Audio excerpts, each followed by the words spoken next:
বরফে ঢাকা পাহাড়, সবুজ উপত্যকা, ঐতিহাসিক শহর আর আধুনিক সভ্যতা সবকিছু একসাথে মিশে আছে আমাদের এই মহাদেশে। আর এইসব সৌন্দর্য দেখার সবচেয়ে ধীর কিন্তু সবচেয়ে সুন্দর উপায়গুলোর একটি হচ্ছে ট্রেন জার্নি। একটি মজার ফ্যাক্ট হচ্ছে, যদি পৃথিবীর সব রেল লাইন একসাথে সোজা করে রাখা হয় তাহলে সেটা দিয়ে পুরো পৃথিবী 25 বার ঘোরা যাবে। শুধু ইউরোপে প্রায় 2,50,000 কিলোমিটার দীর্ঘ রেল লাইন ছড়িয়ে আছে। আজকের ভিডিওতে আমরা জানব পৃথিবীর কয়েকটি বিখ্যাত রেল ভ্রমণ সম্পর্কে। কতটা এক্সপেন্সিভ হতে পারে এই রেল ভ্রমণ। স্টার বাংলায় নতুন হলে সাবস্ক্রাইব করতে ভুলবেন না। নাম্বার 1, ক্যারিবিয়ান অঞ্চলের ছোট্ট দ্বীপরাষ্ট্র সেন্ট কিটসে অবস্থিত সেন্ট কিটসের রেলওয়ে। এটি পৃথিবীর অন্যতম ব্যতিক্রমধর্মী ও ঐতিহাসিক ট্রেন ভ্রমণের একটি। এই রেলপথটি মূলত 1 শতাব্দীরও বেশি আগে তৈরি করা হয়েছিল চিনি পরিবহনের জন্য, যা তখন দ্বীপটির প্রধান অর্থনৈতিক ভিত্তি ছিল। সেই সময় আফ্রিকান দাসদের কঠোর পরিশ্রমে উৎপাদিত আখ এই রেলপথ দিয়ে কারখানায় নিয়ে যাওয়া হতো। কিন্তু সময়ের পরিবর্তনের সঙ্গে সঙ্গে চিনি শিল্প পুরোপুরি বন্ধ হয়ে যায় এবং এই রেলপথ নতুনভাবে জীবন পায় পর্যটন শিল্পের জন্য। বর্তমানে সেন্ট কিটসিন রেলওয়ে একটি জনপ্রিয় পর্যটন আকর্ষণ, যা প্রতি বছর হাজার হাজার দর্শনার্থীকে আকর্ষণ করে। বিশেষ করে ক্রুজ শিপে আসা পর্যটকদের জন্য এটি একটি প্রধান অন্যতম অভিজ্ঞতা হয়ে উঠেছে।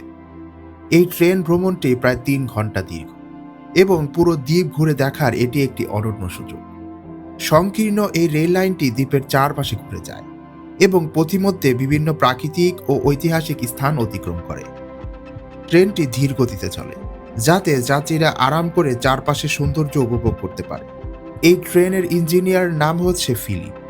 তিনি এই ট্রেন পরিচালনা করেন এবং তিনি নিরাপত্তাকে সর্বোচ্চ গুরুত্ব দেন। প্রতিটি যাত্রার আগে তিনি ট্রেনের গুরুত্বপূর্ণ যন্ত্রাংশ খুব ভালোভাবে পরীক্ষা করেন, কারণ পুরনো রেলপথ হওয়ায় সবসময় ঝুঁকি থাকে। তিনি বিশেষ করে ট্রেনের নিচের অংশ পরীক্ষা করেন, যাতে কোনো ফাটল বা ত্রুটি থাকলে তা আগে থেকেই ধরা পড়ে। এই সতর্কতার কারণে অনেক সম্ভাব্য দুর্ঘটনা এড়ানো সম্ভব হয়েছে। ট্রেন চলাকালীন সময়ে তার সহকারী ক্লার্ক একটি ট্রাক নিয়ে ট্রেনের সঙ্গে সমান্তরালভাবে চলেন। এই ট্রাকটি একটি গুরুত্বপূর্ণ নিরাপত্তা ব্যবস্থা হিসাবেও কাজ করে। যদি কখনো ট্রেন লাইনচ্যুত হয় বা ট্র্যাকে কোনো বাধা আসে, তখন সেই ট্রাক ব্যবহার করে দ্রুত সমস্যার সমাধান করা যাবে। এছাড়াও ক্লার্ক রাস্তার ক্রসিংগুলোতে ট্রাফিক নিয়ন্ত্রণ করেন। ট্রেন আসার আগে তিনি গেট খুলে যানবাহন থামিয়ে দেন, যাতে কোনো দুর্ঘটনা না ঘটে। এই সমন্বিত ব্যবস্থার কারণে ট্রেন যাত্রা আজও নিরাপদ এবং সুশৃঙ্খল রয়েছে। এই রেলপথটি দ্বীপের পূর্ব দিক দিয়ে চলে, যেখানে যাত্রীরা অসাধারণ প্রাকৃতিক দৃশ্য উপভোগ করতে পারেন। পথে দেখা যায় পুরনো চিনি বাগান, যা এখন পরিত্যক্ত অবস্থায় রয়েছে এবং দ্বীপের উপনিবেশিক ইতিহাসের সাক্ষী বহন করে চলেছে। ট্রেন চলার সময় বারবার আটলান্টিক মহাসাগরের ঢেউয়ের মনোমুগ্ধকর দৃশ্য চোখে পড়ে। এই দৃশ্যগুলো যাত্রীদের জন্য এক অনন্য অভিজ্ঞতা প্রদান করে। এই রেলপথের একটি উল্লেখযোগ্য বৈশিষ্ট্য হচ্ছে এর 4টি উঁচু সেতু, যা দ্বীপের পূর্ব পাশে অবস্থিত। এই সেতুগুলো পার হওয়ার সময় যাত্রীরা একদিকে রোমাঞ্চ অনুভব করেন, অন্যদিকে প্রকৃতির অপূর্ব সৌন্দর্যও উপভোগ করেন।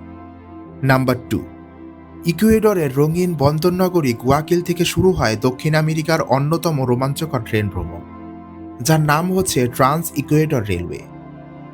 প্রশান্ত মহাসাগরের তীরে অবস্থিত এই শহরটিতে 2 মিলিয়নেরও বেশি মানুষ বাস করে এবং এখান থেকেই এই যাত্রার সূচনা। ট্রেনটি মূলত গুয়াকিলের পাশে ডুরান স্টেশন থেকে ছাড়ে, যেখানে যাত্রীদের স্বাগত জানান ট্রেন ম্যানেজার অ্যারেন এসপার। এই ট্রেন ভ্রমণের টিকিট তুলনামূলকভাবে সাশ্রয়ী হলেও পুরো রুটের বিলাসবহুল যাত্রা অনেক বেশি ব্যয়বহুল।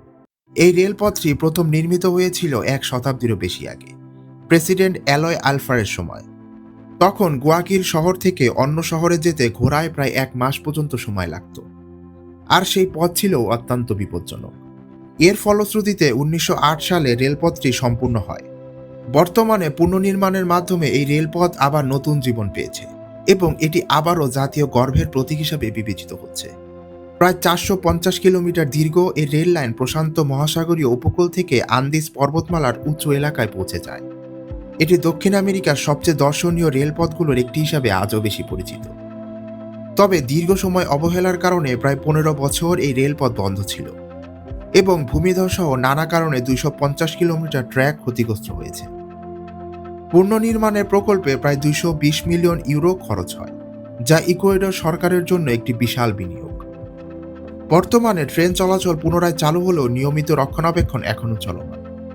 এই ট্রেন ভ্রমণের একটি বিশেষ বৈশিষ্ট্য হচ্ছে রাস্তায় কোনো গেট না থাকায় নিরাপত্তার জন্য মোটর বাইক বা গার্ডরা ট্রেনের সঙ্গে সঙ্গে চলেন। তারা প্রতিটি ক্রসিংয়ে গিয়ে ট্রাফিক নিয়ন্ত্রণ করে যাতে দুর্ঘটনা এড়ানো যায়। ট্রেন ধীরে ধীরে উঁচুতে উঠতে থাকে এবং উচ্চতার সঙ্গে প্রাকৃতিক দৃশ্যও বদলে যায়। উপকূলীয় অঞ্চল থেকে শুরু হয়ে ক্লাউড ফরেস্ট পর্যন্ত এই যাত্রা প্রকৃতির এক অসাধারণ পরিবর্তন তুলে ধরে। ইকুয়েডরের এই ক্লাউড ফরেস্ট পৃথিবীর অন্যতম বিপন্ন ইকোসিস্টেম, যা পুরোপুরি জীববৈচিত্র্যে ভরপুর। যাত্রাপথে ট্রেনটি বিভিন্ন আদিবাসী গোষ্ঠীর এলাকা অতিক্রম করে, যেখানে স্থানীয় সংস্কৃতি ছোঁয়া আজও পাওয়া যায়। প্রায় 90 কিলোমিটার পথ পাড়ি দিয়ে ট্রেন পৌঁছে যায় বুকাই শহরে, যা আন্দিজ পর্বতের পাদদেশে অবস্থিত। এখানে অতীতে ভয়াবহ বন্যায় রেল লাইন ক্ষতিগ্রস্ত হয়েছিল, যা পুনর্নির্মাণের সময় ব্যয়ও অনেক বেশি বড় ছিল। এই রেলপথের সবচেয়ে বিখ্যাত অংশ হচ্ছে ডেভিলস নোস বা শয়তানের নাম, যা এই রেলপথকে পৃথিবীর অন্যতম বিপজ্জনক রেলপথ হিসাবে পরিচিত করেছে। এখানে ট্রেন সরাসরি উপরে উঠতে পারে না, তাই একটি জিগজ্যাগ পদ্ধতিতে চলে। একটু সামনে যায়, তারপর গোছায়, আবার সামনে এগোয়। এই কৌশলের মাধ্যমে ট্রেন ধীরে ধীরে খাড়া পাহাড় বেয়ে উপরে উঠে যায়। এই অংশটি চাঞ্চাল নদীর গিরিপথে অবস্থিত, যেখানে গভীর খাদ এবং খাড়া পাহাড় যাত্রাকে আরও বেশি রোমাঞ্চকর করে তোলে। অতীতে অনেক শ্রমিক এই অংশ নির্মাণের সময় প্রাণ হারিয়েছিলেন, বিশেষ করে যারা ডাইনামিক ব্যবহার করতেন। এই রেলপথ নির্মাণের জন্য প্রায় 3000 জামাইকান শ্রমিক কাজ করেছিলেন, যাদের অনেকেই দুর্ঘটনায় এবং রোগে মারা যান। ইকুয়েডরের সিম্বাব্বে থেকে শুরু হয়ে আলাউসি পর্যন্ত এই অংশটি যাত্রীদের সবচেয়ে বেশি আকর্ষণীয় অভিজ্ঞতাও দেয়। আলাউসি শহরটি ইকুয়েডরের সমুদ্রপৃষ্ঠ থেকে প্রায় 2360 মিটার উচ্চতায় অবস্থিত। এই যাত্রায় ব্যবহৃত হয় ট্রেন কুসিয়েরো। এটি একটি বিলাসবহুল ট্রেন, যা প্রতি সপ্তাহে একবার চলাফেরা করে এবং মাত্র 54 জন যাত্রী নিয়ে এই ট্রেন চলে। 4 দিনের এই যাত্রায় খরচ হয় প্রায় 1000 ইউরো, যা সাধারণ মানুষের পুরোপুরি নাগালের বাইরে। এই ট্রেনে বিভিন্ন ধরনের বগি রয়েছে, প্রতিটি নকশা আলাদা এবং দেশের ইতিহাস ও সংস্কৃতির প্রতিফলন দেখা যায়। এই ট্রেনটি ইকুয়েডরের প্রায় 3000 উচ্চতার টোকাহা অঞ্চলের মধ্য দিয়ে যায়, যেখানে আবহাওয়া খুবই শুষ্ক এবং দৃশ্য ভিন্ন রকম। এটি ইকুয়েডরের সবচেয়ে উঁচু রেল স্টেশন এবং এখান থেকে ইকুয়েডরের অনেক সক্রিয় আগ্নেয়গিরি আজও দেখা যায়। এই জায়গার নাম হচ্ছে চিম্বোরাজো। এই চিম্বোরাজো প্রায় 6300 মিটার উঁচু এবং এটি দেশের সর্বোচ্চ পর্বত। এই উচ্চতায় ট্রেন চালানো সহজ নয়, তবে দক্ষ চালকরা এটি খুবই সফলভাবে পরিচালনা করেন। নাম্বার 3, অরিয়েন্ট এক্সপ্রেস বা প্যারিস টু ইস্তাম্বুল। ইউরোপের সবচেয়ে বিখ্যাত এবং ঐতিহাসিক ট্রেন ভ্রমণগুলোর মধ্যে একটি হচ্ছে অরিয়েন্ট এক্সপ্রেস। এই কিংবদন্তি ট্রেনটি প্রায় 3000 কিলোমিটার পথ পাড়ি দিয়ে ফ্রান্সের প্যারিস থেকে তুরস্কের ইস্তাম্বুল পর্যন্ত পৌঁছায়। যাত্রা শুরু হয় প্যারিসের গ্যারে ডি ল্যাস স্টেশন থেকে, যেখানে শত বছরের পুরনো ঐতিহ্যের ছোঁয়া এখনও অনুভব করা যায়। 1883 সালে প্রথম চালু হওয়ার পর থেকে এই ট্রেনটি বিলাসবহুল ভ্রমণের প্রতীক হিসাবে দাঁড়িয়েছে। ট্রেনে রয়েছে আধুনিক সুবিধা সম্পন্ন ডাইনিং কার, স্লিপিং কেবিন, যেখানে যাত্রীরা রাজকীয় আতিথেয়তা উপভোগ করেন।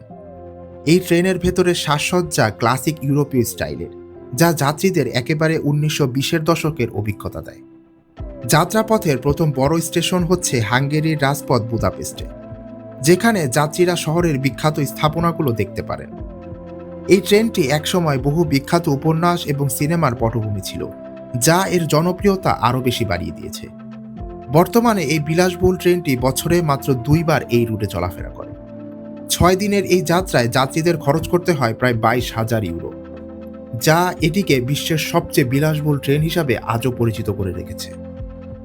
Number 4, glacier express, Switzerland. সুইজারল্যান্ডের গ্লেশিয়ার এক্সপ্রেস পৃথিবীর অন্যতম সুন্দর ট্রেন ভ্রমণের একটি হিসাবে আজও বেশি পরিচিত। এই ট্রেনটি মরিটস থেকে জারম্যাট পর্যন্ত প্রায় 8 ঘন্টার এক অসাধারণ যাত্রা সম্পন্ন করে। এই দুই শহরই ধনী এবং বিখ্যাত মানুষদের জনপ্রিয় স্কি রিসোর্ট হিসাবেও পরিচিত।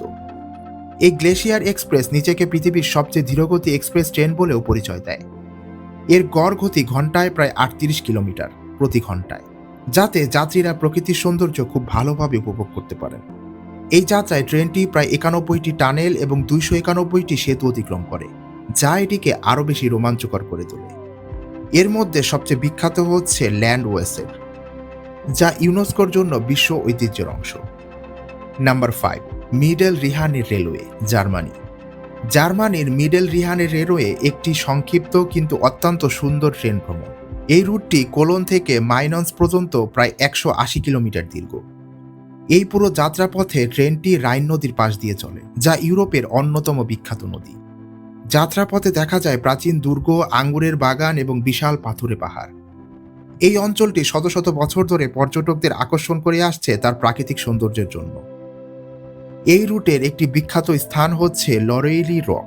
কথিত আছে এখানে এক রহস্যময় নারী তার গানের মাধ্যমে নাবিকদের মৃত্যুর দিকে টেনে নিয়ে যেত। এরপর দেখতে দেখতে ট্রেনটি পৌঁছে যায় বিনজেন শহরে। এই রেল লাইনের পরবর্তী স্টেশন হচ্ছে মাইনজে। সেখানে মাত্র 3 ঘন্টার মধ্যেই ট্রেনটি পৌঁছে যাবে। মাইন্স জার্মানির অন্যতম প্রাচীন শহর। এই রুটটি স্বল্প সময় হলেও ইতিহাস, প্রকৃতি এবং সংস্কৃতির এক চমৎকার মিশ্রণ হিসাবে উপস্থাপন করছে। আজকের ভিডিওটি আপনার কাছে ইনফরমেটিভ লাগলে অবশ্যই এস্টের বাংলাকে সাবস্ক্রাইব করে রাখুন।